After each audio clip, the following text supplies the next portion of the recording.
Welcome to the Recommended Daily Value Podcast, your daily dose into the health and wellness world.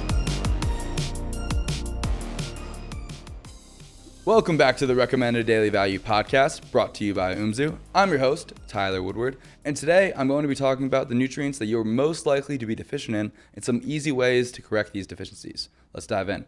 First up is magnesium. Magnesium is one of the four main electrolytes in the body and is said to take part in over 3,000 chemical reactions in the human body.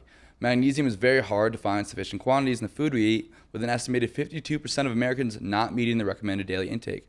So I supplement with magnesium to make up for this.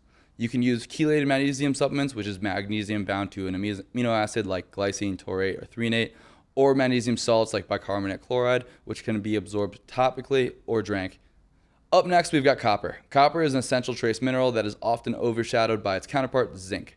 Copper plays a role across many different functions in the body, like the synthesis of red blood cells and neurons, but is also really hard to come by. The highest copper-containing foods are shellfish, cacao, and organ meats, which most people don't eat enough of or eat frequently enough to meet their copper requirements. Making sure you get enough copper through eating foods like liver, oysters, and even some dark chocolate a couple times a week can help you from becoming deficient. Finally, the last nutrient or nutrients that you are most likely to be deficient in is the fat-soluble vitamins, specifically vitamins A and K.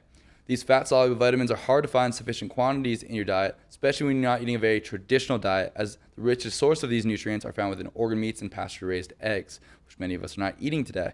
We can get some of these vitamins from plant sources, but as humans, we're very inefficient at converting the plant forms of these vitamins, such as K1 and beta-carotene, into the animal forms as K2 and retinol. So we must get a majority of them directly from animal sources. There's also vitamin E, which you can get in sufficient quantities from seed oils, but PUFAs, polyunsaturated fats, also directly increase our vitamin E requirements. So the foods that happen to be the most rich in vitamin E also tend to increase our vitamin E requirements. So it's a little bit of a double-edged sword.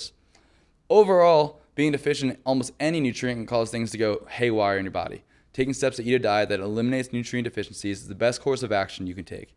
The nutrients I'd say that you are most likely to be deficient in that you can target first are magnesium, copper, and the fat-soluble vitamins A, E, and K. Well, that's it for this episode. Make sure to share this episode with anyone you think needs to hear it, and we'll talk to you guys in the next one.